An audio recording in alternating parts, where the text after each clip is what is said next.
I recently seen one like maybe 2 weeks ago from a YouTuber named Jessica Kent. Y'all should go follow her.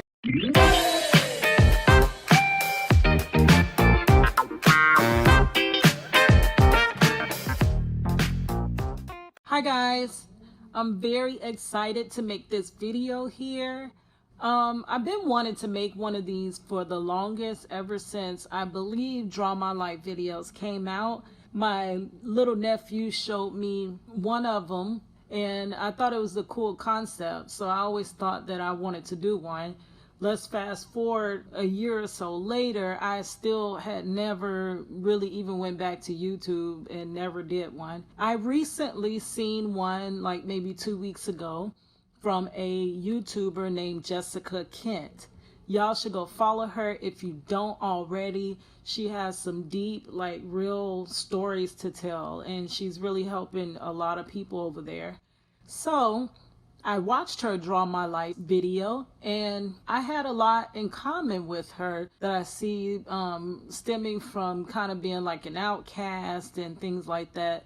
So I was really inspired to go ahead and finally do my own Draw My Life. I figured that would be a great way to introduce myself. You know, my YouTube is kind of new. I mean, it is, but it isn't new. I've been on YouTube forever, really since like 2008. I had an old YouTube and then I restarted again in 2013 and kind of just, you know, went back and forth a couple of times, random years posting stuff. But this year I'm relaunching it. So I'm going to call it a baby channel.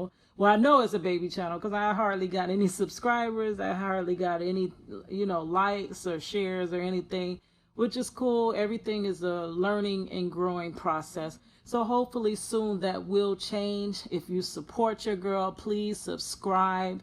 Please tell others about what I'm doing. And here we are. Let's go get into my Draw My Life. Okay, the first frame, it shows my mom and my dad. My mother is from Chicago, Illinois, and my father is from Lexington, Mississippi. They met because my dad, the end thing at that time was to move from the South to north somewhere or Midwest, just get out of the South. So he said that was the thing that everyone did. So he moved to Chicago. Now, he met my mother at a restaurant called Pine Valley. My aunt owns a restaurant still in Chicago named Pine Valley, and it is on the west side of Chicago. And the best food you ever are gonna have, like the homemade hamburgers and just, oh my gosh, that food is so great. If you are in Chicago area, I'm sure you know of Pine Valley. But anyway, so my mother was a waitress at Pine Valley. I think all my aunts worked at Pine Valley as well. I've heard everybody from my mother's side of the family actually went and got a job at Pine Valley. So my dad meets my mother there. I don't quite know that whole story, but I do know Mom told me a while back, a long time ago, I think I was a teenager, that my dad had put that song Too Hot on the jukebox and he played that for her, and I guess that was a wrap. I don't know the whole story, but that's where they met. And I remember my mother telling me that my dad was like, hey, let's go get married. And my mother was like, yeah, okay, let's go get married. And they got married. All right, here is frame 2, just married. That's my mother and my father. And 1 year later, 1981, here I come. I was cute. I had those fat cheeks. They call them jaws in Chicago. And everybody used to pinch my jaws. I kind of still got them, the little chubby cheeks. And my mom just said everybody would randomly just come up and pinch my cheeks. They stayed red. Okay, so a little while later, maybe a few years, I don't know, it's been so long ago, we packed up the truck and moved to Florida. I kind of vaguely remember that road trip. I just remember being in the back of a big rig. And I think me and my mother rode in the back, and my dad drove us from Chicago to Florida. When we moved to Florida, we started out living on Marco Island. and then later moved to Sarasota. Then a little bit after that, we moved to Orlando in the Oak Ridge area. And later we ended up moving to, now they call that Crime Hills. Okay, so we moved to Florida. And I would say a couple years after moving to Florida, all of a sudden my mother was like, "Oh, you have a sister coming." And I'm like, "A sister coming? Are you pregnant?" And she was like, "No, I had a ready-made sister." I did not know that. My big sister. She packed up, came from Chicago, and moved with us. My sister lived with us from age, I believe, 9 until she turned 18. I love my sister. Anyways, in Orlando, at that time, there was not much to do. Not at all. It was like really country-like. There were dirt roads everywhere. And it wasn't much modernness to it, actually. If you come to Orlando now, it is so completely different. And really, it wasn't too much for us to do. And our neighborhood was barely developed. So I remember me and my sister going like right behind my house, like a couple houses down. They had these big old sand hills. And we would go pick watermelons from out there. And then we'd come in the house, we made mud pies, and we would play different games as we washed dishes and stuff, like we were in a restaurant. And I vaguely remember, like, we used to pretend Whoopi Goldberg came to the restaurant and she was just being like the most, sending back the mud pies and everything. But it was a good time growing up. I loved my Cabbage Patch dolls. I had dolls everywhere. Everywhere I went, I made my dad like bring every single doll that I had with me. Wherever we went, he always had an armful of dolls. It's a Kadlac. I graduated in 1999, class of 1999. I remember that was when we would play that Prince song out. Tonight we're gonna party like it's 1999. I actually think Prince meant 2019, but we ain't gonna get into that.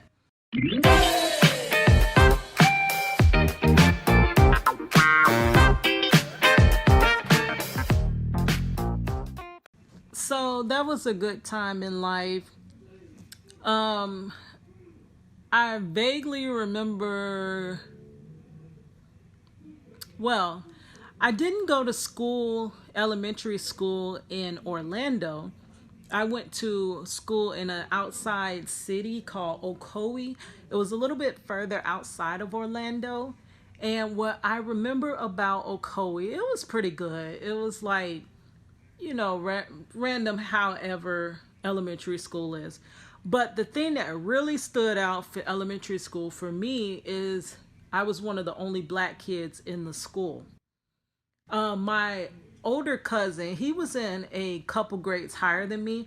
So he attended the school as well. But then when he left, it was like one other guy. And his name was Michael. I remember that. And besides that, I think a little later, as it was almost time for me to leave, it may have been one or two other black kids. I'm not sure. But I remember it was really only like me and the other guy, Michael. And I also remember like Black History Month. Like everybody would look at me like I knew what was going on. I was trying to learn just like everybody else. Like I didn't know nothing about this. And now what's so funny is one time I went home and I was like, Mom, this girl called me black. And she was like, Keita, you are black. And I said, no, I'm not. I am brown. And you're yellow. And they're pink. And she was like, no, Keita, you are black. Like, I didn't even know I was black until they told me I was black. That's crazy. But I mean, we still got along and this and that. Now, it was some things like they used to really like make fun of my hair back then. Like in Chicago, you call them French braid. I would get my hair French braided. Down here, we call it cornrows. We would get cornrows in our hair. So back then, nobody really wore that but African Americans. And they used to make fun of me and be like, oh, she got them snakes in her hair or worms in her hair. And I remember one time where I was like, Mom, can I please take these French braids out my hair? And she was like, why, Keita? And I was like, the kids at school keep making fun of me and talking about how it's so amazing because they're trying to get through the maze and all kinds of stuff. And she was like, no, Keita, just wait. So I could not wait. At that time, like now, I think it is kind of a style, but I had like, it was a couple braids I could not get out. So I completely just cut my whole side of my hair down to where there was nothing there. Now, you know, that's all cool, but back then they didn't have hair like that. And it was like I would rather walking around looking like that than to have those French braids in my hair because the kids just would not let up. But what is so crazy now to me is all ethnicities are wearing French braids or cornrows or whatever, what have you. And it's like, it just wasn't like that back then. I would have been more, you know, accepted if that was the case, you know, how it is now if it was like that back then. Okay, so moving along. Yeah, so anyway, we got along pretty good. I was a little rock and roll kid and pop kid, and like we listened to that type of music. So I didn't know, like in middle school, it was a whole culture shock because my mother had put me in a all black school called Robbinswood. They actually nicknamed it Robin's Hood, which is crazy. But yeah, I went to Robbinswood, and that's when I really first heard of hip hop. And it's so crazy. Like when I heard about it, really the first ones that I fell in love with was Crisscross. They were so cute. So I was just into the music because they were cute as ever. And then after that, it was Snoop Dogg. Oh my God.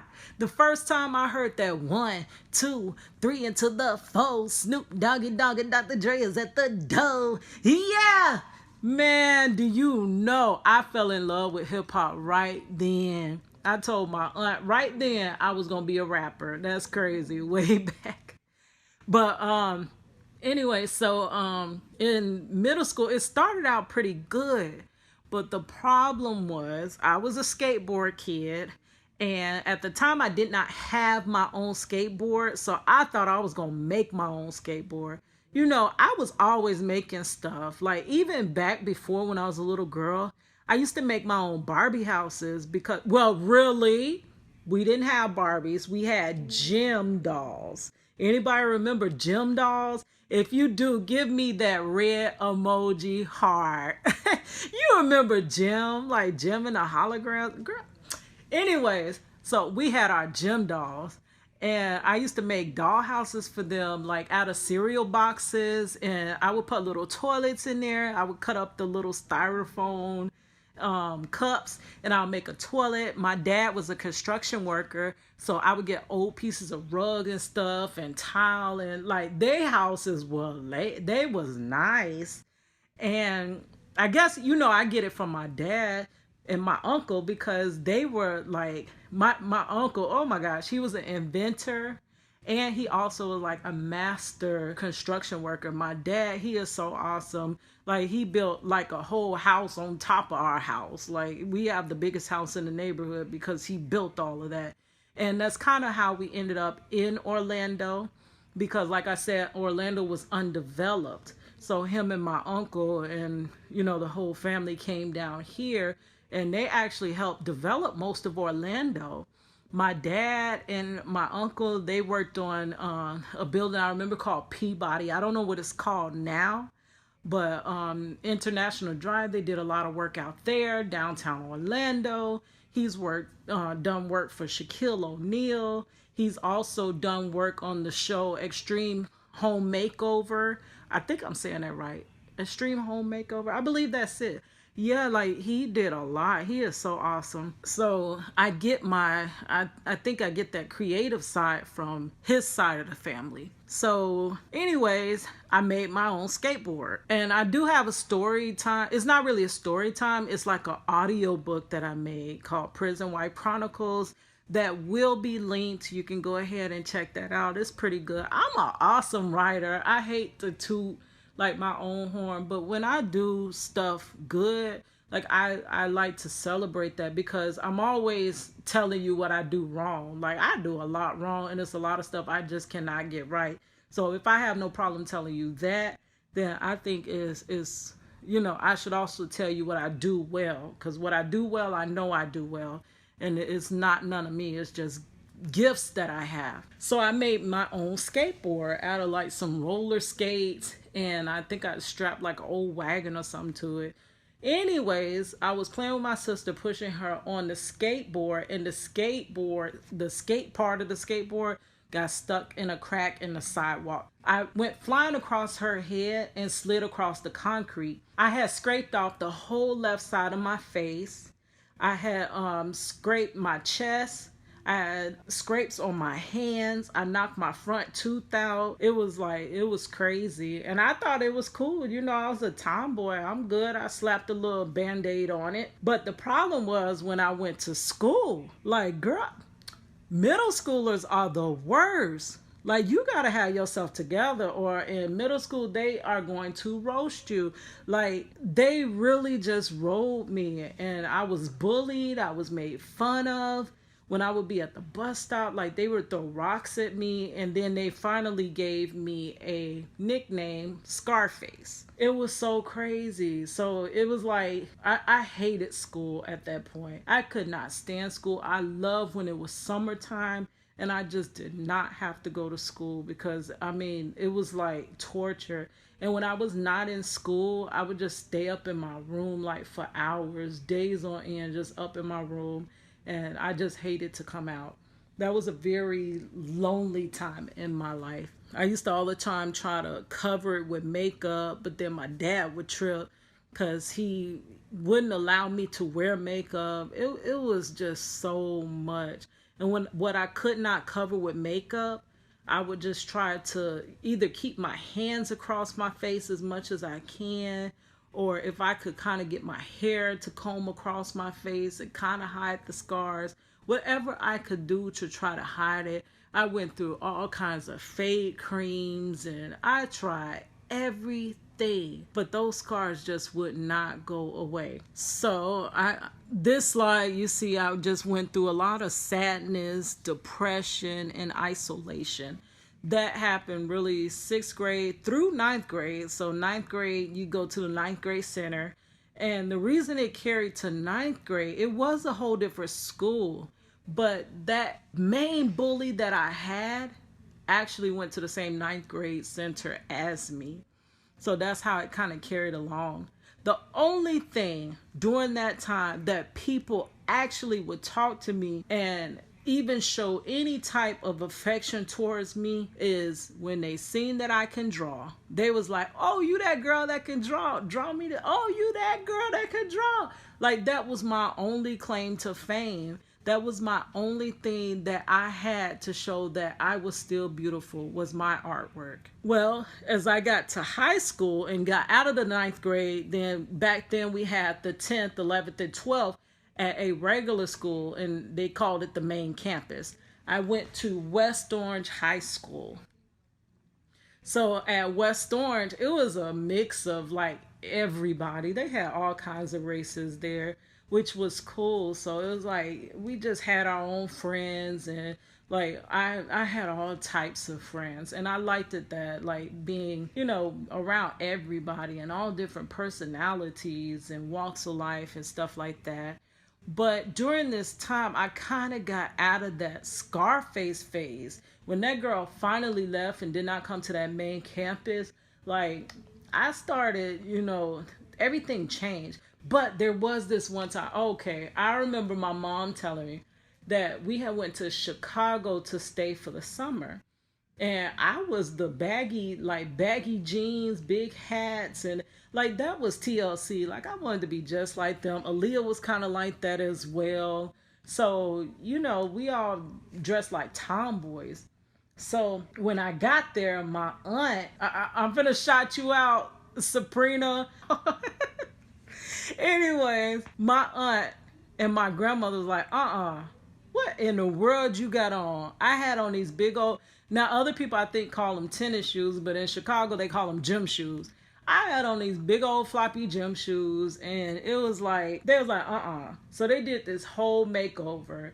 And that's when I started wearing dresses. I started painting my nails, carrying purses. Like I cried before when I had to carry a purse. I was like, I cannot be seen with this purse. But it was like when I seen myself in the mirror, I actually kind of seen beauty. And I was like, wow, I got a little shape and everything. And that's where my name Kadlac comes from. My grandmother, she was like, look at you, look like an old school Cadillac. Because you know how the back of the old school Cadillac stick out? Yeah, I had a little shape and everything back then. And I remember when I got off the plane and came back to Orlando, my mom was like, you're not the same girl that I put on that plane. So, anyways, that was the girl that went into high school. So it was so crazy. Some of the people that taunted me now liked me. And I'm like, that's how, and actually, I believe that time in my life, that's what made me so down to earth, because I realized it is not what's on the outside, it is always what's on the inside of a person that matters. I was the same person, whether I was Scarface or whether I was this new Keita. Like, but people treated me differently. That's so crazy. So I graduated in 1999, class of 1999. I remember that was when we would play that Prince song out. Tonight we're gonna party like it's 1999. I actually think Prince meant 2019, but we ain't gonna get into that. So I graduated, and I do remember on the day of my graduation, I had a job interview. I had got my first job interview at a grocery store. So even back then, I was always rushing. I had my job interview, then I had to go get ready, and then I had my high school graduation. After graduating, oh my God, that was like the best time of my life.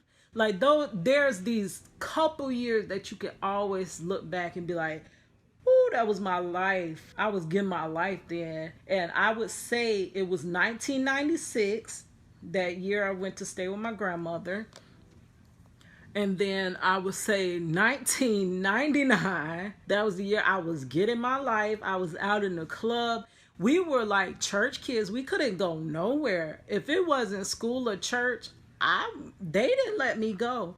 And my dad was like, you don't need to hang out at no mall. We didn't go to no mall. But that was because, he grew up in the country. Like, they didn't even have a mall around there. But yeah, so I had to let loose. Like, I was going out, people was accepting me, and I was just having fun. It was a whole new world with people that didn't know who I used to be. So I started college in year 2000, and I remember I really didn't even want to go to college.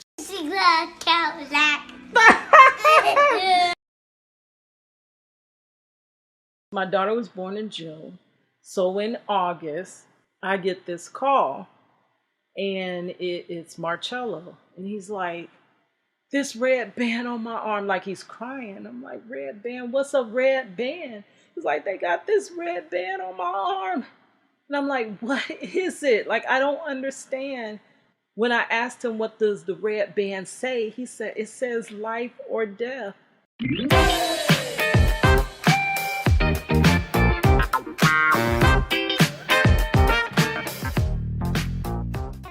Okay, so we get to year 2000. Year 2000, I went to college. And to be honest with you, I didn't even want to go to college. I wanted to go to hair school. All through high school, I kind of did all the girls' hair. I was a great braider. I used to braid and braid really fast. And my mom was like, No, because people are not going to always get their hair done, and that's not stable. So you need to go to college. And so back then, I said, okay, well, the only thing I'm good at is art. So I will go for something that they call commercial art back then. Now I actually think commercial art is more so like what graphic design is. But back in the day, they called it commercial art. So I went to my guidance counselor and they were like, yeah, so you could do commercial art if you're willing to move to California.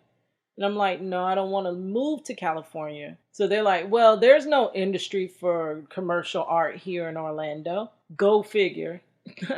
Anyways, I was like, well, just give me some classes and I'll just, I didn't even know what I wanted to be. I wasn't good at anything really, to be honest with you, besides art.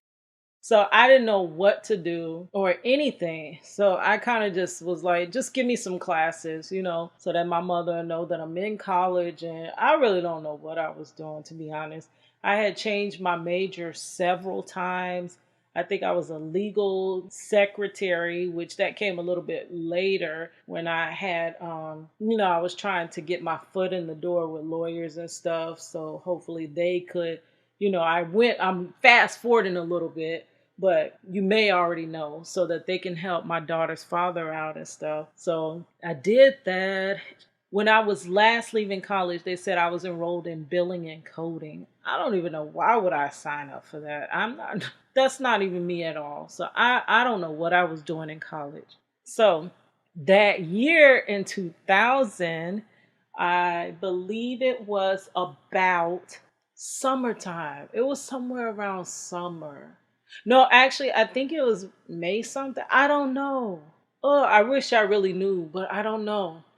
So, anyways, I was going with this guy and like he was just way too much. Like he had all these beepers. He was the guy back then. But it was crazy. Yeah, found out he had other girls and stuff. And I think I went with another guy and it was the same thing. So I was just like, forget this. I don't want nobody. I don't want to be with anybody. So I was just chilling, going to the club and stuff, having my fun. And my cousin had a girlfriend and she was like, I don't know, she met me one time. I had to be like their chaperone on their date. So I went on the date with them and she tried to hook me up with her uncle or something. And come to find out, her uncle, when I went over to his house, like after the little date that we had, he had somebody. Like he had a girlfriend, a whole girlfriend. Okay, that's fine, whatever. She tried to hook me up with some other guy from her church. And I'm like, look, girl, I don't want nobody. Like, I'm not trying to talk to nobody. Just let me, live my life, play around in college, work my little job that I loved, and, just be. So she tries to hook me up a third time. And she's like, girl, it's this guy, my cousin. He wants to talk to you. And I'm like, why would your cousin want to talk to me? Like, that makes no sense. And she was like, yeah, girl, he want to talk to you. I said, well, he don't know what I look like. That's silly. That's crazy. That don't make no type of sense. And she was like, okay, yeah, you're right. Just come on and pick me up. And I'll just ride home with you. So I go to pick her up. And homegirl thought she was slick. She had someone sitting out on the car outside. And when I pulled up, it was this guy there. And I'm like, okay, so I thought I was just picking you up. And I told you I did not want to meet anybody. And she's like, oh, yeah, I know. Just talk to him. I was like, no, I honestly don't want to talk to anybody. So end up, she leaves. No. He leaves and goes inside the house. I said, oh, girl, that's it. This boy don't like me. I'm finna leave. I'm getting in my car and going. He don't like me. He going back inside the house. And she's like, no. Okay, she said, just exchange phone numbers. And, y'all exchange phone numbers and y'all could talk later. I said, okay, whatever. And I was not expecting him to call it off. Like, who cared? I had a whole, back then, I used to come home. I worked in a grocery store. Oh, I love that job. And my little coupon bag used to be filled with phone numbers.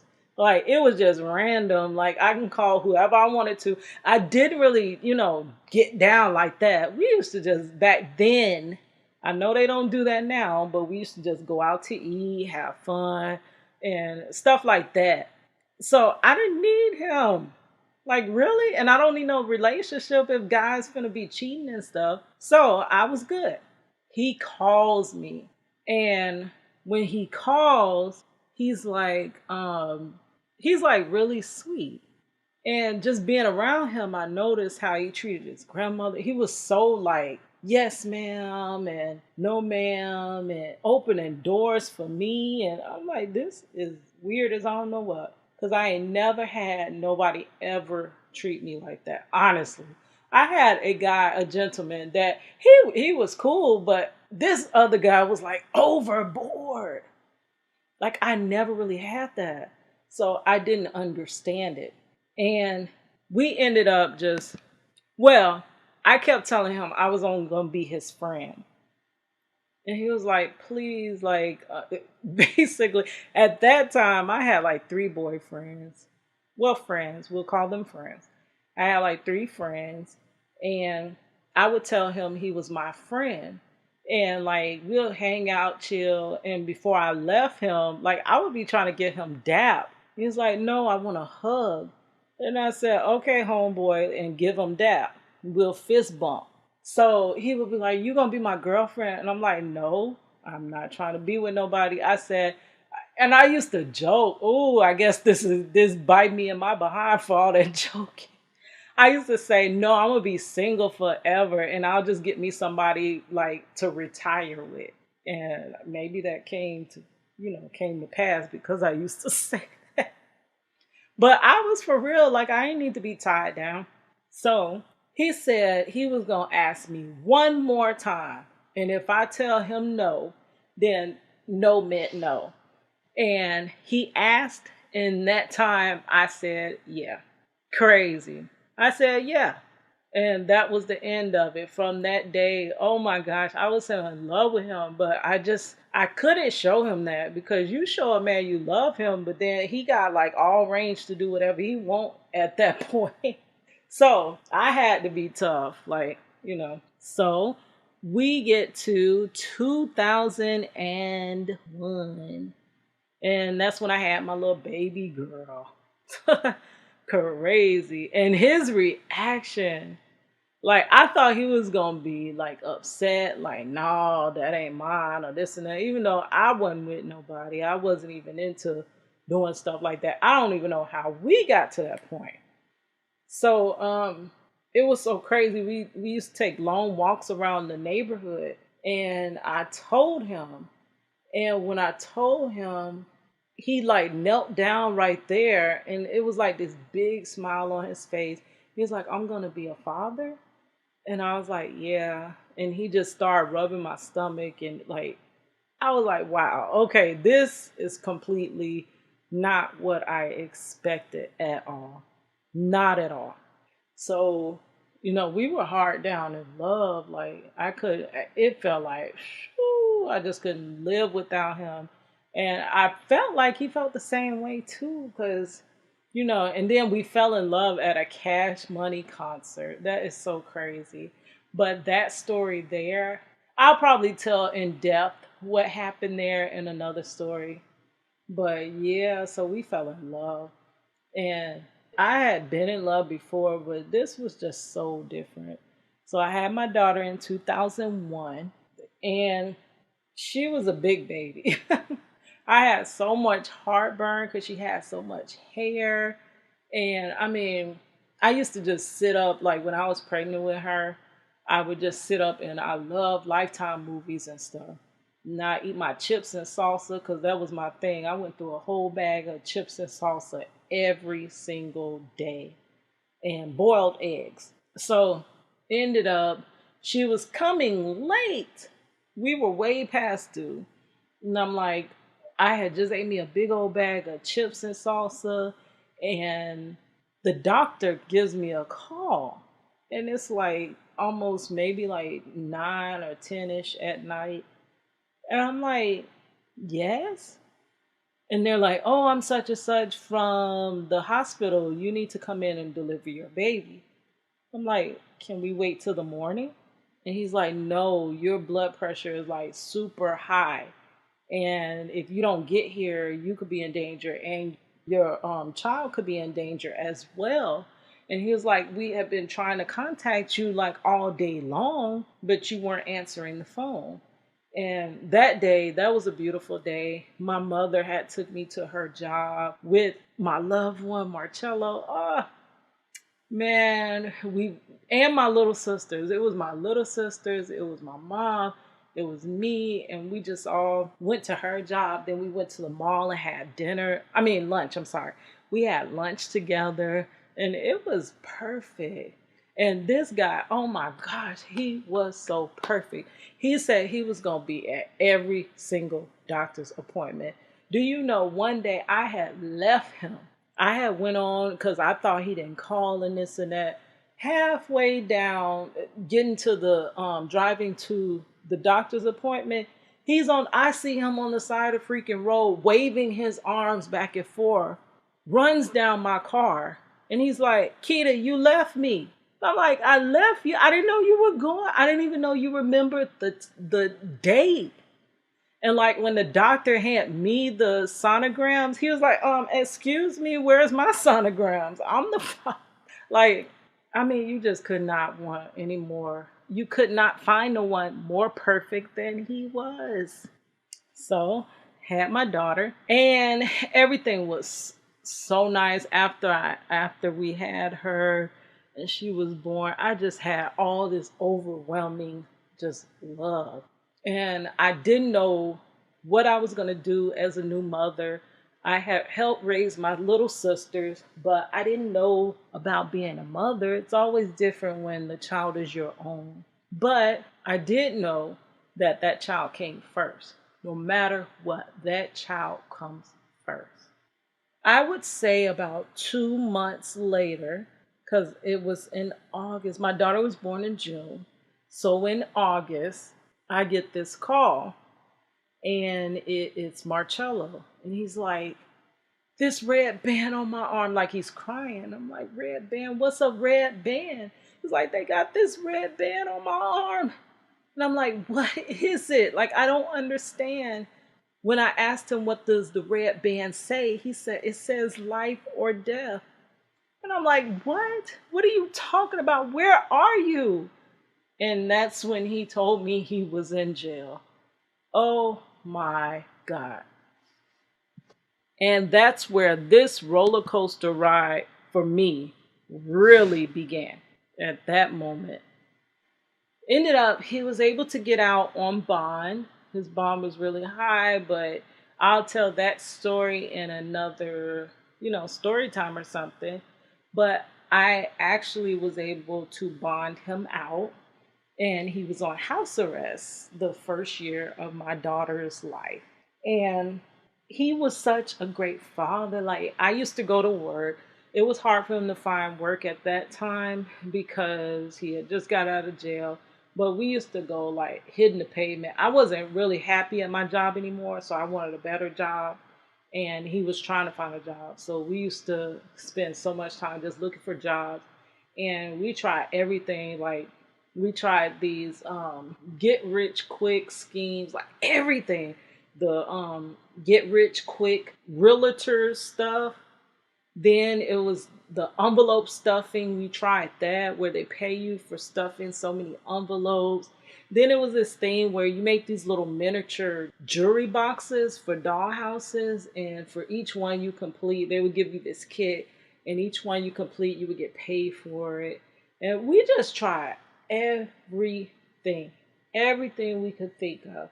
And nothing too much kicked off. Eventually, he started working construction with my dad, like closer to the time that he went to jail. Anyway, he goes to court, and that's also another story time. He goes to court.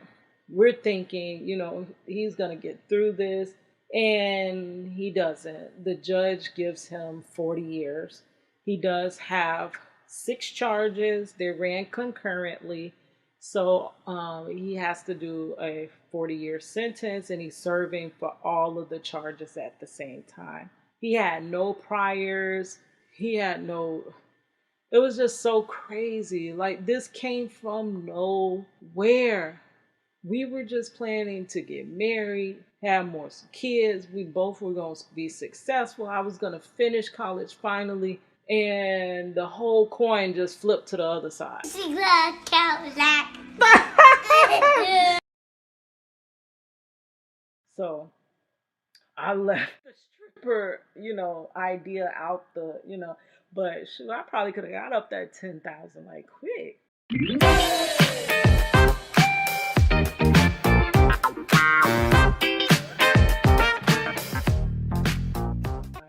He goes to court. We're thinking, he's going to get through this. And he doesn't. The judge gives him 40 years. He does have six charges. They ran concurrently.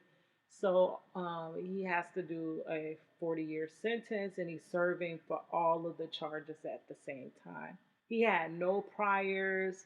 He had no It was just so crazy. Like, this came from nowhere.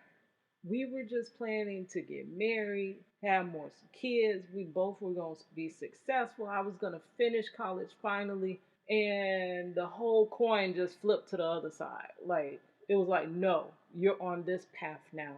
Like, it made no sense to me. When he went to prison, I decided by any means necessary, because I wanted to pay for him an appeal. Like, no, this can't be. Like, something went wrong, something, somewhere. This cannot be 40 years. We were 19 and 20. Do you know how old we would be in 40 years? Yeah, of course you know, because I'm almost there now. But back then I was young, and my daughter was only 9 months. And I remember she would go visit him. Like, she knew him because he was the babysitter. Like, he would stay home all day long with her. He would try to comb my hair. He fed her. Like, he was so in love with her, his child. Like, he loved this child to death. And when he did finally get a job, when he did, he was the one that provided like everything, and he paid for the daycare, and he paid for all of her. She was a little greedy baby, so all her extra formula, and he paid for. We didn't have insurance on her yet, so every time we had to take her to the doctor, he paid like out of pocket. Like, that was all him. So when he was gone, I was left like, what the heck am I gonna do? Like, he actually supports us. Like, I don't know what to do now. So by any means necessary, we was finna get him home. So I started out, I was like, okay, well, I do hair. Maybe I could do so many heads of hair and raise up money, because it was then I needed $10,000 to get him an appeal, to pay for an appeal lawyer. So I was like, I can get that 10 grand. I'm gonna just, do this much hair. And I was doing the math and everything. And I was doing hair that wasn't working out. So then I was like, girl, I'm gonna strip. I hate to do this, but I'm just gonna have to strip to make this money. I can make it real quick, and I'll never look back. I won't do it no more. I just get his money to get his appeal lawyer, and we'll be good. But I bought my little stripper outfits and my heels and stuff. Now, this is crazy. I had a body back then, like, ain't no plan. That's why they called me Kadlac, cause I had some booty in the back. But I was still shy. I still had that Scarface mentality though. And I used to call up the club, and I was like, yeah, so how do you audition? And it was like, you got to come down here and you have to do like a private audition. And that scared the heck out of me. But I was like, I could do it, because I'm doing this for Bay. Like, we gotta get Bay home. So I would practice and practice in front of my mirror. I had my little clothes on, my little outfits, furry outfits. It was crazy. My little clear stripper heels. And I would practice, and then I would drive down to the club, and I'm like, yeah, I'm gonna audition today. And I couldn't go in. I would just circle the building, and then I'd go back home. And I'm like, no, okay, that's because I wasn't ready. I'm gonna practice. I'm gonna get it, and I'll make a better routine, and then I'll drive down there and I'll circle the building. I'm like, I can't go. I could not go in and do the audition. So I was like, well, I guess this just ain't me. This ain't gonna happen. So I left the stripper, idea out but shoot, I probably could have got up that 10,000 like quick. So I was like, okay, you know what? Instead, let me go to hair school. At that time, I had, ended up getting put out of college. So I was like, I can do hair school. I've always been good at hair. If I can get paid the real, like, what I should get paid for hair, then I could really make some money. So I went to hair school. I was really good at it. Like, I always had the different, creative, wild hairstyles. Like, and the students, they would gather around me just to see what I was doing. Like, I was always trying to do something new and cutting it. And I see a lot of stuff that they do today. Like, honestly, I know I made that stuff up. Wasn't nobody doing that stuff. Like, these people used to gather around me. And it was like when other people started doing it, it didn't excite me no more. I'm like, dang, other people doing this stuff. So, you know, so I was like a trendsetter with the hair. I ended up graduating from hair school in 2004. And after I graduated, I ended up having corporal tunnel. I passed state board with flying colors. I worked in a couple of salons, and the thing was when I would use the clippers, they would like jiggle so much that they would send like electric shocks through my hands, and it ended up I had severe corporal tunnel and nerve damage. So, needless to say, I wasn't able to do hair anymore. I had to go have surgery. I was only like 22 years old, and they were like, you're too young to be going through the 22, 23. So ended up I had to stop doing hair. My daughter was a couple years old, and she was missing daddy, and I would have to take on these long road trips to go visit him. And this time was a whole lot of depression was in those early 2000s, because all I did was miss him. All she did was miss him. And it was like I felt like I opened this hole in her heart because I was still taking her to visitation.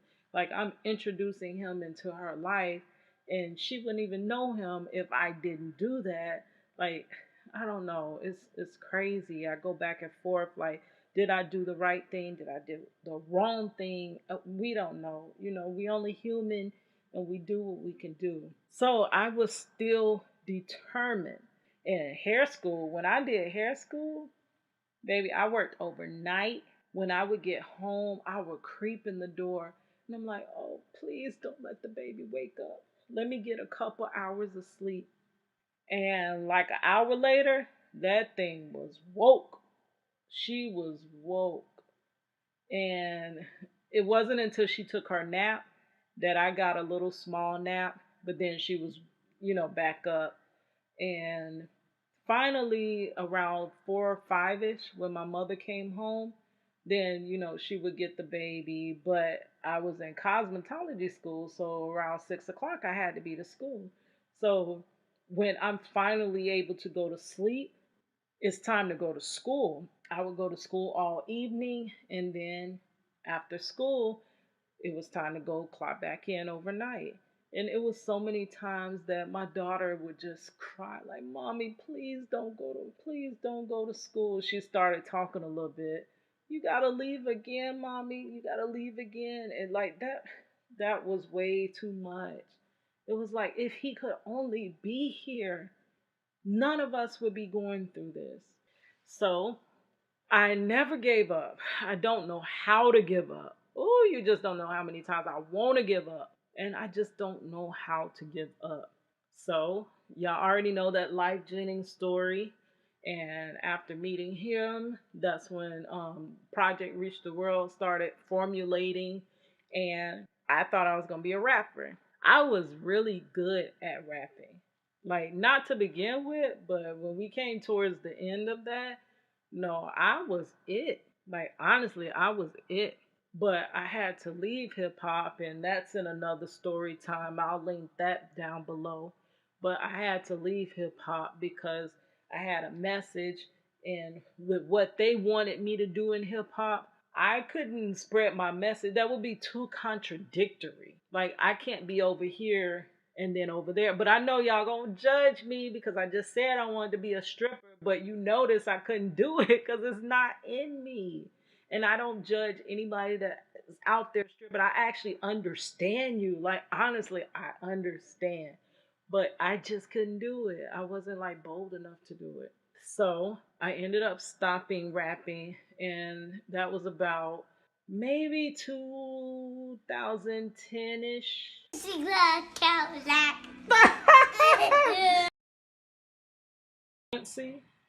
And I'm like, oh my God, I felt like such a freaking failure. Like, I was leaving her, oversleeping and leaving her at school and stuff. And it was so crazy. Like, I wanted everybody to know I really am a good mother. Like, it was just too much on me. It was too much.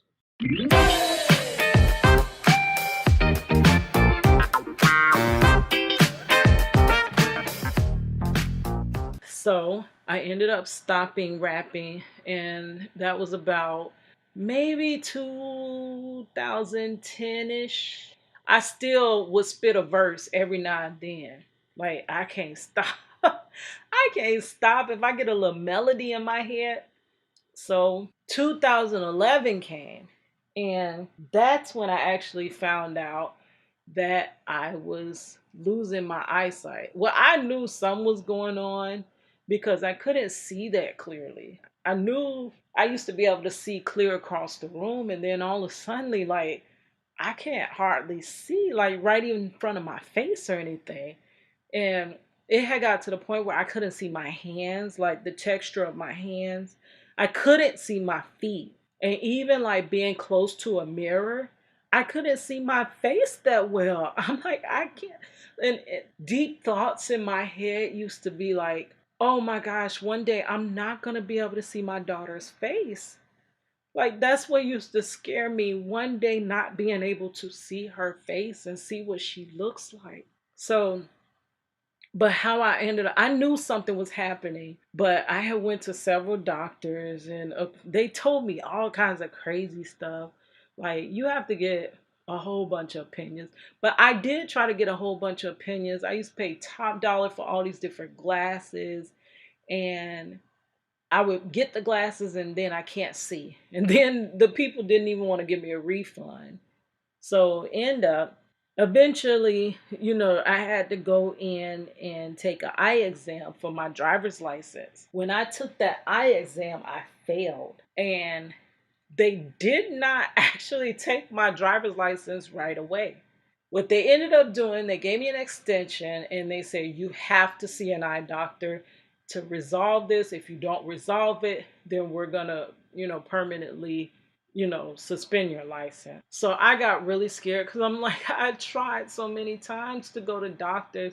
They keep telling me all this crazy stuff and nobody knows what's wrong. They're telling me I have a lazy eye. They're telling me this. They're telling me I worked under fluorescent lights too long. And then one is telling me I damaged one eye. What did you do to damage your eye? Just don't do it to the other. And I'm like, I never got any answers. So this is how God actually saved me. Because let me tell you, he saved me many times. He take care of children and fools. Like, I'm not saying I'm a fool, but I done did some crazy foolish stuff, and he always watched over me. So my little sister, she was like, oh, well, you can go to my eye doctor. And I'm thinking in my head, yeah, what's the point? I done been to all these freaking doctors and ain't nobody ever been able to help me. So I sit down, the nurse looks and she's like, look at the little hot air balloon. And I said, okay, I look at the hot air balloon. And she's like, could you look at the hot air balloon? And I said, I am looking at the hot air balloon. And she's like, no, you're not. She goes and get a second nurse. Nurse is like, look at the little hot air balloon. And I'm like, I'm looking at the little hot air balloon. I see it. It's right there. I described it and everything. And she's like, you don't see it. She said, I see what you see in your eye and you don't see it. I'm like, oh my God. Now I know it was really blurry, but I seen this freaking hot air balloon. They go get the doctor. I'm like, oh gosh, something's going on. The doctor sits down and he looks into my eyes and he's like, hmm. You know when they make them noises that you don't want to hear? You like, what? And he's like, oh, I got good news and bad news. Don't you love when you hear that from a doctor? I got good news and bad news. He's like, oh, you're going blind, but there's help because we have a contact that we can make for you. And I'm like, oh, huh? Like that was a lot to take in. But he was like, basically, that's when I found out I have this weird behind disease called keratoconus, where your cornea starts to protrude out so far that eventually it bursts. Imagine a boiled egg, how they point out, and if you squeeze them, keep putting pressure on them, eventually the side of the boil it will bust open. That's what's happening to my eyeballs. Both of them. One is far progressed. The left eye progressed. I see like bursts of light, some little circle shapes and stuff like that, but I don't see much out of that. I rely solely on my right eye with the contact. Without the contact, I am completely, I just see colors and shapes. I can make out some things. And being blind for a while and not having any solutions, like you come up with ways to get around things. Like I remember people's shapes, like their silhouettes and stuff. And I could see how the figure moves. Like people walk in different ways. And I was a cashier. Crazy. I was a cashier, but I had remembered the whole cash register.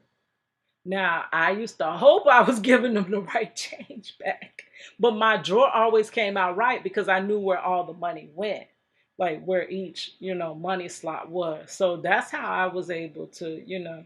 And when I had to drive, if I like push my eye in a certain way, just a certain way, I can see. So the whole time I was driving, and I know this is dangerous, and I will never, ever, ever, ever do this again. Woo! But the whole time I was driving, I would just be pressing my eye down in that manner so that I can see. That's how I used to drive. And when I got them contacts, I wear hard contacts. I'm gonna tell you, they feel like Coke bottles, like glass just cutting across your eye. They hurt, they give you headaches and everything. But when I take them jokers out, I can't see. So I don't even want to be awake if I can't see. And so I leave them in as much as I can. I rock with them as much as I can, but sometimes them things will have you crying. So when I put that contact in the first time, and I could see. I hadn't seen in years. I looked at my hands. I seen how wrinkled the hands were getting. I seen my feet and I seen my face in the mirror. I was like, girl, am I really starting to get like dark circles under my eyes? Like, I didn't see that. I still thought I was cute. And I seen my daughter's face. Oh, I once was blind, but now I see. Ooh, that ain't never been more true. We get up to 2013. 2013, I was still working at that super center. It had been almost a decade, and I hated it, hated it, hated it. My daughter was a little older. I think by then she must have been like 12. So she was getting ready to go to middle school. And it wasn't as hard. Like with her going to school, like it was so difficult being, raising her alone. You know how it went when I was in hair school, but later, like when she was in elementary and stuff, it was like I would get off of work. And I would be like, come on, honey, let's get ready so that we can go to school and our mommy can go to sleep. And I had the most active child in the world. She did not want to just get ready. She did not. Like, she would be jumping around. I'm like, please, honey, come on, we got to get ready. We got to. And it was a challenge. And I would be so freaking sleepy. It was times that I overslept and she would be late to school. And then once I dropped her off, it was times that I overslept and kind of missed the little bus route, the little car loop, and they would take her back up to the office and I didn't show up. And they was like, ma'am, if you do this one more time, we are gonna, I think they call it truancy. And I'm like, oh my God, I felt like such a freaking failure. Like I was leaving her, oversleeping and leaving her at school and stuff. And it was so crazy. Like I wanted everybody to know I really am a good mother. Like it was just too much on me. It was too much. But I wanted everybody to know I really was a good mother. So when they told me that, I'm like, no. I started sleeping like in a chair, like, or whatever position I could sleep in that was so freaking uncomfortable that I only slept about 2 hours. So sometimes I used to go to the couch and I would kneel like I'm praying, and I literally slept like that, like kneeling on the couch, sleep, because I knew the minute my knees went to sleep, I would wake up. Or I would sleep sitting up in a chair because I could not oversleep and leave her anymore. It was so hard. Like, and if only he could have been here to help me. If only. So, back to 2013. I'm still at this super center. I feel like the biggest failure in freaking life. Like, honestly, I felt so low. How did I even end up here? My body's breaking down. I'm freaking blind. I didn't amount to nothing. I don't have much money. And he's not nowhere near coming home. So, this was like a really sad, depressing, like, if any of the other years weren't depressing, this was very depressing. So, I always loved music. And one day I was going to a Ice Cube concert. Oh, finally Ice Cube comes to Orlando. It's Kadlac. I remember when she gave me a hug, the last time I hugged my mother, I was so sleepy. She woke me up early in the morning. And she was like, Kitty, give me a hug, just in case. But never did I think that in case what happened, she was coming home.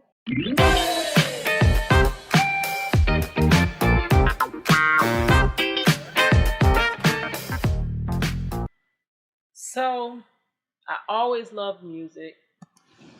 And one day I was going to a Ice Cube concert. Oh, finally Ice Cube comes to Orlando. And it was my birthday.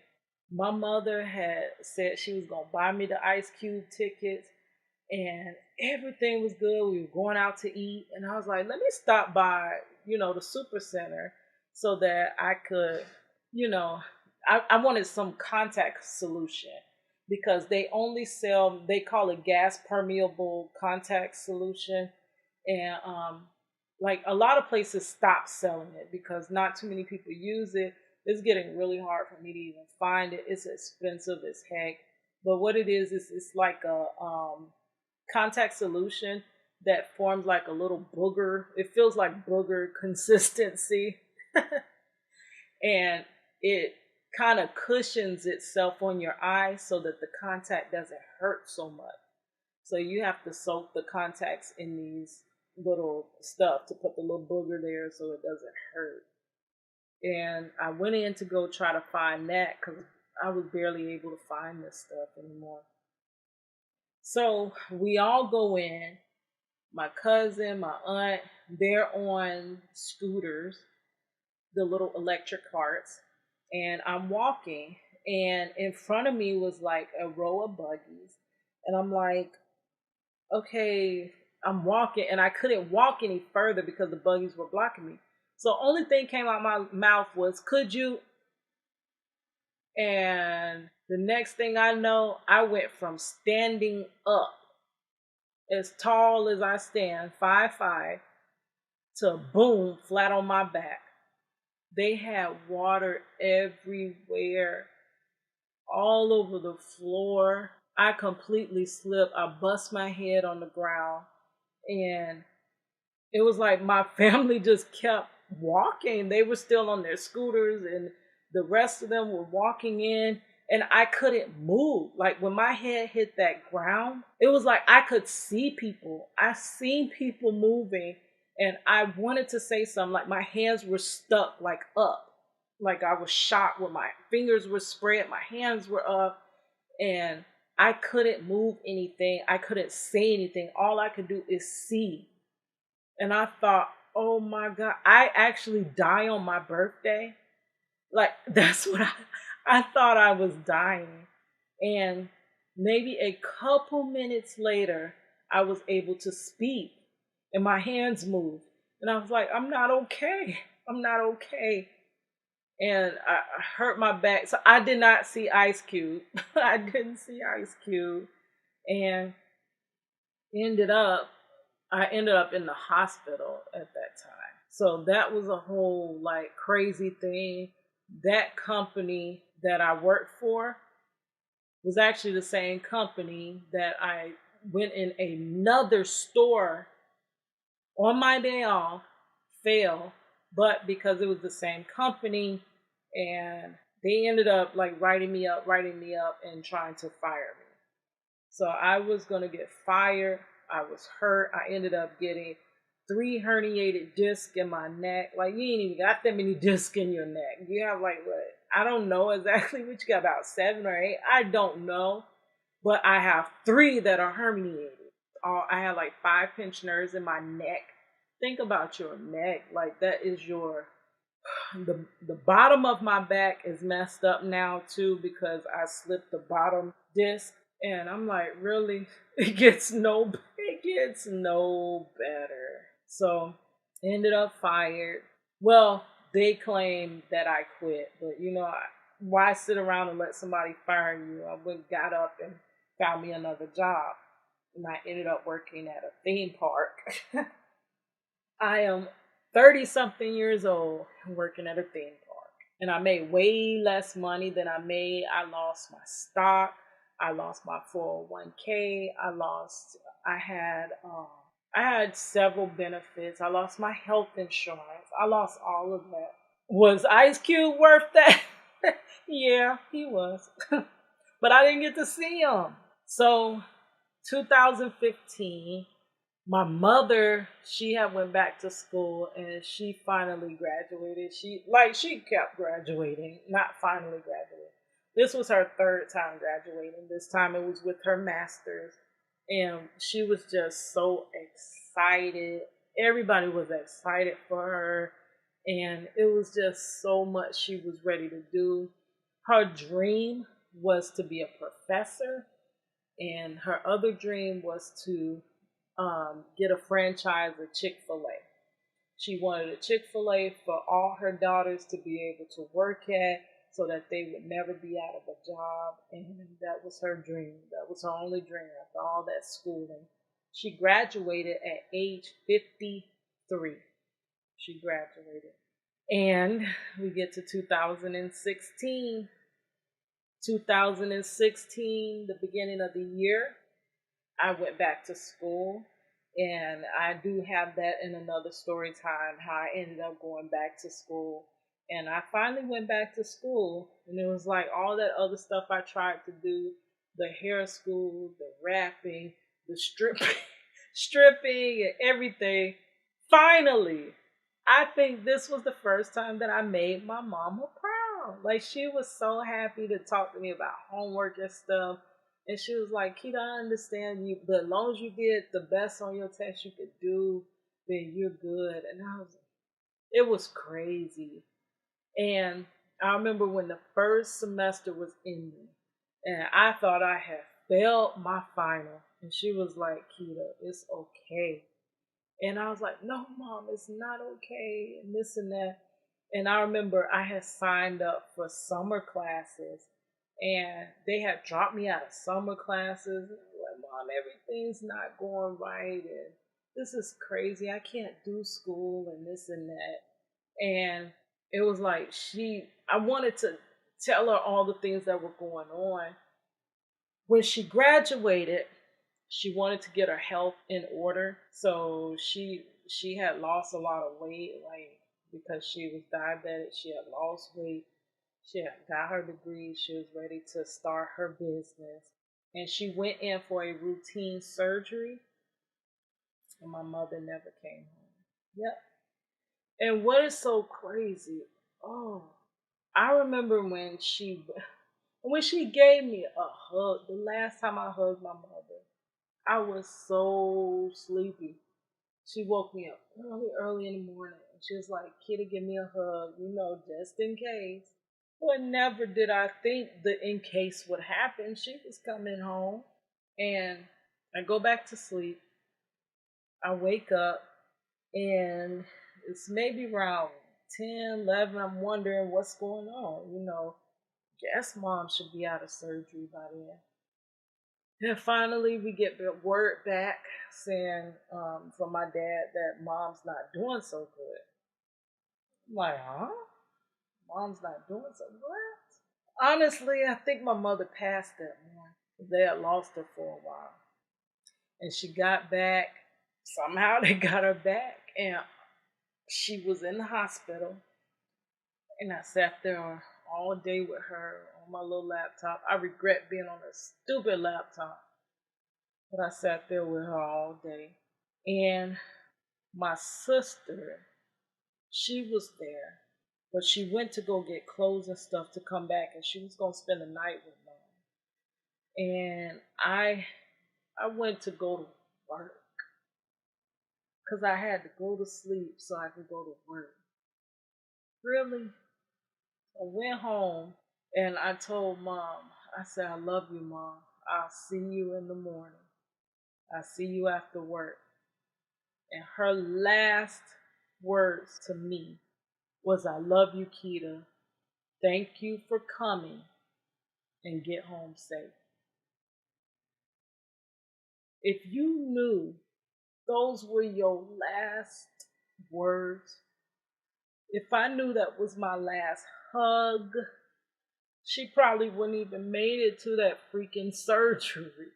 That's not how you hug your mama for the last time. That's not how you say bye for the last time. But that's how I had to say bye and hug her. I love you, mom. I'll see you later.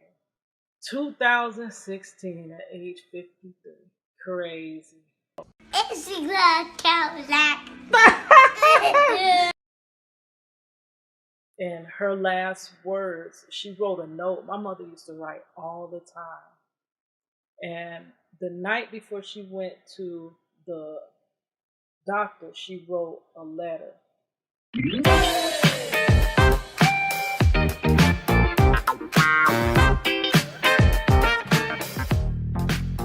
Anyways, Bae was still in jail. I had lost my mother. Looked like I was never, gonna have a family, because he's so far away. And my daughter's growing up, and it just looked like I was just gonna be alone.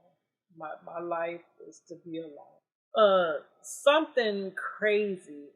It's an honor, but I wish I never would have had to do it. I actually designed the graphics on my mother's headstone.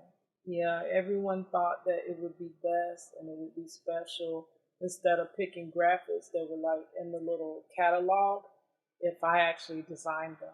And I designed it.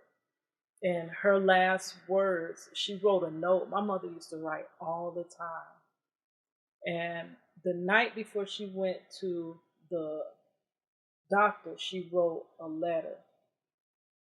It said, my life is in his hands. Glory to God for the things that He has done for me. And I illustrated that on her headstone. I drew some hands and I drew the words, "My life is in His hands." And I got some little angels up there. And that was my last tribute to her. Woo, we finna skip the next couple years, but you already know what that was. Working at a theme park, running like crazy, and I worked at a theme park that has this big lake in the middle, and it was like at this time now I'm juggling college. My daughter, I'm trying to get her into college. She has her prom and graduation. She was a dual enrollment student and she was getting every type of certification. So it's like when I would get off for work, I would have to, at this time, I ended up working overnight, like later at the theme park. And I would get off, and instead of going to sleep, I had to go meet with her guidance counselors, or we had to be at maybe right before going to work, we would have to go to scholarship nights. Then she had her senior stuff, all her ceremonies, and like even her graduation. Like after her graduation, I had to go home and hit the books. I mean, I that whole time included of no sleep. So honestly, really, I haven't slept since I had my daughter. Since I had my daughter, I ain't got no sleep. Like I'm tired. I want to just get somewhere. Like y'all think sometimes that I'm just trying to be, successful because I just want money. I don't care about money. I don't care about money. I want my family back together and I just want a career. I could make the same thing I make doing that laundry. If I can draw and make that, I am good. And you know I don't make that much doing no laundry. But it would be something that didn't hurt the heck out of me, that didn't leave me hurting all over my body. And I'm good at it. That's all I want. I don't need to be famous. I don't need to.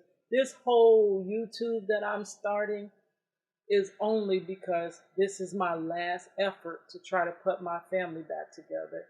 He's already missed my daughter growing up. I mean, he's seen her growing up through visitations, but he missed the good part of her life. He missed the good part of our lives. So it's like, just, I won't dwell on that. But this is my last shot, last try. So we finally get to 2020. Year 2020. This is the year that everybody was looking forward to, isn't it? 2020, the year of clear vision, 2020 vision. Yes, we always looking for 2020. Okay, so let me tell you about how my 2020 started. 2020, I knew already when 2019 was ending out and I went on my Christmas vacation. I knew when school started back, I was finna be. If you thought I didn't get no sleep, I was never, these eyelids were never going to shut because I still was working overnight. Then I would come home, I would have like maybe 3.5 hours, and then I would have to go to internship at a church because you have to intern to get your degree. I would be all day at the internship. I did that like I think 2 times a week. It would be for 8 hours. So I come home from work at like 4 something in the morning. I get about 3.5 hours of sleep. I had to be the internship about 8 or 9 o'clock. And when I got off at 5, by the time I make it through traffic, it's almost 6. And at 8 o'clock, I had to be back to my night job. So I got a cat nap in between work and internship, and then another small cat nap in between internship and work. And there are times that those naps didn't work out, and I ended up staying up over 48 hours. Okay, we get to days off. Yay, finally some rest, right? No. This is when you do everything that has went lacking all week. This is when you do the laundry. This is when you pay the bill. This is when you everything that you did not do. This is the day you do it on your day off. Not to mention I work overnight. So on my night off, I already worked that morning. So I'm tired as I don't know what. So I would get off of work. I have like 3.5 hours. On my day off, I went to class. I would go to class for like 2 hours. Sometimes I stayed in the lab after. Once I just could not keep my eyes woke or my head up, when I got home, I was knocked the heck out for the rest of the day. By the time I'm waking up, it's like a good 10, 11 o'clock at night. And of course, the next day, I had to go back to work. So it's been a never ending cycle. Visitation day. Yes, I wish we could visit, but it's just been forever. I try not to think about it because we don't know when we're ever going to visit again at this rate. So things that bother me, I try my best to keep my mind off of them. But on visit day, which would be Friday, because of a riot that happened in the prison, he ended up going from a regular security prison to a maximum security prison. Isn't that great? Like, he was close and we used to visit him like every week. And then all of a sudden he went to a maximum prison, and I'm back on the road driving hours to go see him, 4 hours or so to go see him. And I'm like, how did I go backwards? When you get older, you're supposed to go forward. But for some reason, when I get older, I go backward. So visitation days, I am not going to miss visiting him. In the maximum security, at first we had to visit behind a glass window.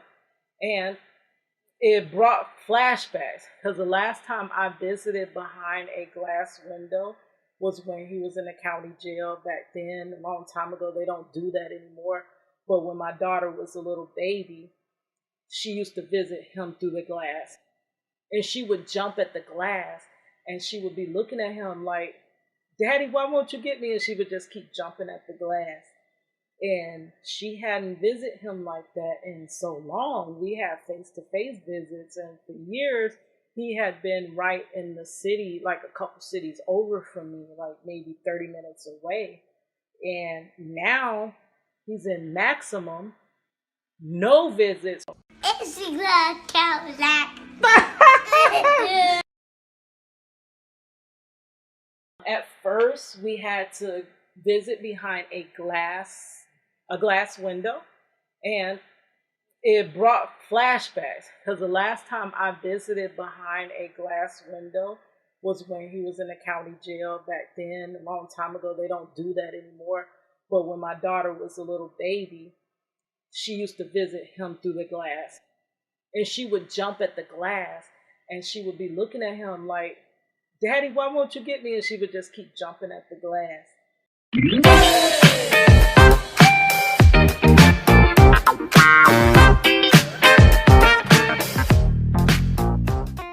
And she hadn't visited him like that in so long. We had face-to-face visits, and for years he had been right in the city, like a couple cities over from me, like maybe 30 minutes away.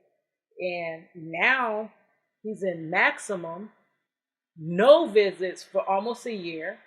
And when they finally did let us visit, it ended up being once a month behind a glass. Then it went down to twice a month behind a glass, which is really weird. And after that, it was still every 2 weeks, but then it was face to face again. So honestly, I hadn't seen him, seeing him touch his hand or anything in like a good couple 2.5 years or so. We just got back our face to face visits, honestly, and now they're gone again because nobody's visiting, which is really sad. But that's how It is now, and I'm not going to think about that because that would take me, it's so scary to think that you won't see him anymore, like face to face. It'll just be emails and calls any random week because I really don't get calls that often. So, but that's where we are now. But when I could visit, I would get off of work. I would either in the parking lot of my job, I would, sit the seat back and maybe sleep a good 2 hours, 3 hours. Or, when it gets really cold, which ain't really too cold to everybody else, but I'm in Florida. So, when it gets about 50 degrees, 60 degrees, that's really cold to me. So when it gets really cold and I can't sleep in my car, and plus I got all these herniated discs and crap, everything's going to sleep and it's very uncomfortable sleeping in the car. I would go home and I would go back to that chair situation and sleep in a chair so that I don't, oversleep because it's very uncomfortable. And I jump up, go to visitation. I would drive about 3.5 hours to visitation, 3 hours. It depends on, how fast you're driving and stuff. And I go to visitation and you visit for like 2 hours at the maximum security. I would drive like 3 hours to him, visit for like 2 hours, and then you have to get back on the road and drive back home. Well, driving back home when you're trying to get to that interstate, by the time you're on your way back, traffic is piled up. So it takes forever to get home. You don't know if it's going to take you 2 hours, 3 hours, or whatever. So sometimes it was even all the way up until like 7 o'clock that night, and I'm still not home.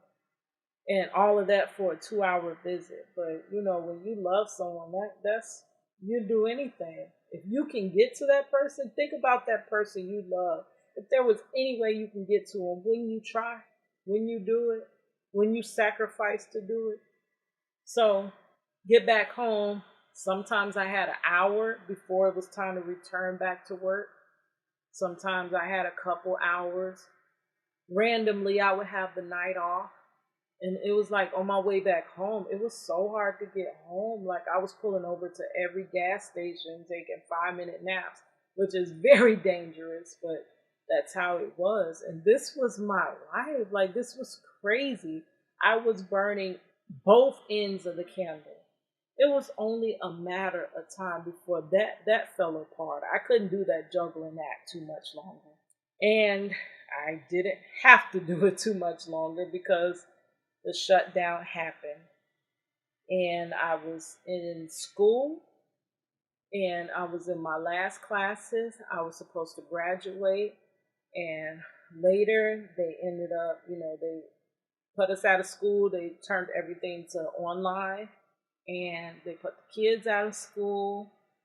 My daughter she goes to college with me. We're actually college buddies.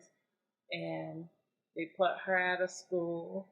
And my nephew, I would have to help him, with his virtual learning. And I had my own learning. So the first half of the week, I would make sure I get my homework out the way. And then the last half of the week, I had to like help him with virtual work like all day for the rest of the week. And then I had my other little nephew that would be all over my back. I'd be dead tired. I wake up to him on my back, and it was just, it was a lot better. And I was getting a lot more sleep. And it was finally the breath that I needed. I know that is not the case for a lot of people during this season, but for me, it kind of worked out because this was the first time I was able to give my aching body a rest, to not have to push through going to work and you're in pure pain, and to not have to, be sleeping in the car. I didn't have to sleep in my car no more. I didn't have to sleep in a chair anymore.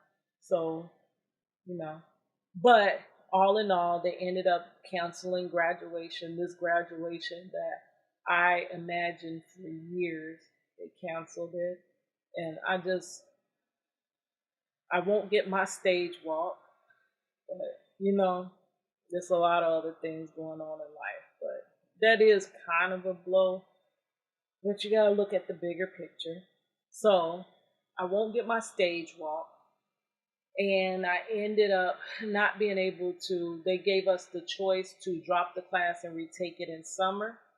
And I did not want to do that. But I knew he needed to pass his classes. My nephew needed to pass his classes. And that was more important than me. So I ended up repeating that class. I passed the internship, and I had another class. I passed those two things, but I had to repeat the last class that I needed to graduate. And that's where we are now. Just a couple of weeks ago, I passed that last class and I received my degree finally in graphic design. That was drawing my life. My life is long because I'm old, y'all. A lot of years, a lot of tears, a lot of laughs, and a lot of, joy. Just all mixed together. And this is a new chapter. I don't know where this chapter is going, but I hope this chapter, somewhere in it, he's coming home. And somewhere in it, I will have some small success. And I don't need a lot. I really don't. But some sort of success. And we just, I continue to just be grateful and thankful for everything that I have. Continue to try to make my mother proud. Hopefully she's looking down and proud of me. And continue to make my dad proud. My dad, he's a great man. And that's all I can do. All right, thank you for bearing with me forever for this long story.